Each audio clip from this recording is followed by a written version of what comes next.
안녕하세요. 맑은참 피부과 인성일 원장입니다. 오늘은 인터넷 커뮤니티에서 흔히 볼 수 있는 그 여드름에 대한 궁금증들에 대해서 간략하게 팩트를 알려드리도록 하겠습니다. 먼저 여드름과 여드름 흉터의 치료 우선순위에 대해서 궁금해 하시는 분들이 많습니다. 굉장히 많은 분들이 여드름 흉터 있으신 분들은 대부분 여드름이 나고 있는 분들이 꽤 많습니다. 그래서 둘 중에 어떤 걸 먼저 해야 되나요? 이렇게 궁금해 하시는 경우들이 상당히 있고요. 결론부터 말씀을 드리면 여드름과 여드름 흉터가 동반돼 있을 경우에는 여드름을 먼저 치료하시는 것이 맞습니다.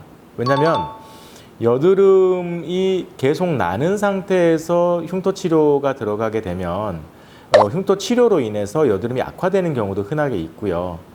흉터 치료를 해서 좋은 결과가 있다 하더라도 여드름이 거기에 또 올라오게 되면은 또 흉터가 또 생길 수 있기 때문에 일단은 여드름 치료를 충분히 하고 난 후에 여드름이 거의 나지 않는 상태로 만들고 나서 그 다음에 여드름 치료를 유지하면서 여드름이 안 나는 상태를 유지하면서 흉터 치료를 하는 것이 제일 좋습니다. 두 번째는요. 여드름 언제까지 생기나요? 어른 돼서도 생기고 나중에 늦게까지 생기는 분들도 있던데 도대체 언제까지 나는 건가요? 네, 결론부터 말씀드리겠습니다. 여드름은 보통 사춘기 때 시작을 하죠. 언제까지 계속 나는지는 케이스 바이 케이스입니다. 심하신 분들은요. 보통 사춘기 때 시작된 여드름이 성인기 20대, 30대, 40대 그 이후에도 나는 분들도 있습니다. 다만 이제 한 가지 경향성은 나이가 들면 들수록 피지선의 기능도 떨어지기 때문에 여드름이 나는 확률은 줄어들게 됩니다. 대부분 경우에서는 20대, 30대를 걸치면서 많이 줄어들고요. 하지만 그럼에도 불구하고 오히려 늦게 시작해서 20대에 시작해서 30대, 40대를 거치면서 오히려 심해지는 경우들도 있습니다. 그렇기 때문에 모든 여드름이 사춘기 때 시작해서 나이가 들면 다 좋아진다. 이건 맞지 않는 얘기인 것 같고요. 오히려 늦게 시작해서 지속되는 여드름도 있고 개인에 따라서는 사춘기 때 시작해서 나이가 아주 많이 들 때까지도 나는 분들도 있습니다. 그래서 치료하는 관점에서는 어떤 특정 시기에 잠깐 해주면 되겠지라는 생각은 사실 조금 섣부른 생각이고요.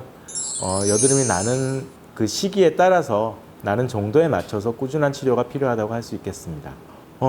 다음 질문은 이제 턱이나 특정 부위에 이제 여드름이 많이 나는 경우들이 있습니다. 그런 이제 여드름이 날 때 몸 안에 다른 부위, 다른 장기에 영향이 안 좋은 것이 있어서 특정 부위에 나는 것이 아니냐 이렇게 얘기하는 경우들이 있고요.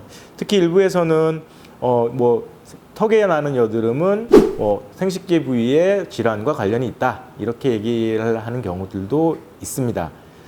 실제 그 여드름이 나는 부위와 얼굴에서의 여드름이 나는 부위와 몸 안에 다른 장기와의 연관성이 있느냐? 예, 그 수십 년 동안 피부과 의사들이 역시 또 궁금해했겠죠. 그래서 이거에 대한 연구들이 많이 있었고요. 결론적으로는 내부 장기와 얼굴의 특정 부위에 나는 여드름과의 관련성은 없는 것으로 밝혀져 있습니다. 하지만 나이가 듦에 따라서 같은 환자에서도 특정 부위에 여드름이 나다가 또 시간이 좀 많이 지나게 되면 다른 부위에 여드름이 나고 이런 식으로 돌아가면서 나는 경향성은 분명히 있습니다.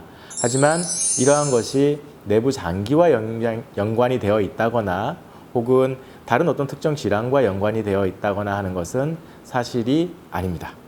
오늘 질문 여기까지 간략하게 답변 드렸고요.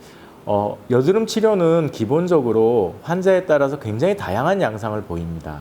연령이라든가 여드름의 상태라든가 여드름의 심한 정도라든가 이런 것들이 굉장히 다양하기 때문에 그 다양함에 따라서 치료하는 방법이라든가 치료하는 간격이라든가 이런 것들도 다 달라지게 됩니다. 따라서 여드름을 치료하실 때는 피부과 전문의와 충분한 상담을 거치셔서 어떤 치료 방법으로 어떤 간격으로 어떻게 치료를 할지를 충분히 상담하셔서 치료 방향을 결정하시고 꾸준히 치료하시는 것이 제일 중요한 포인트라고 할 수 있겠습니다. 이상입니다. 감사합니다.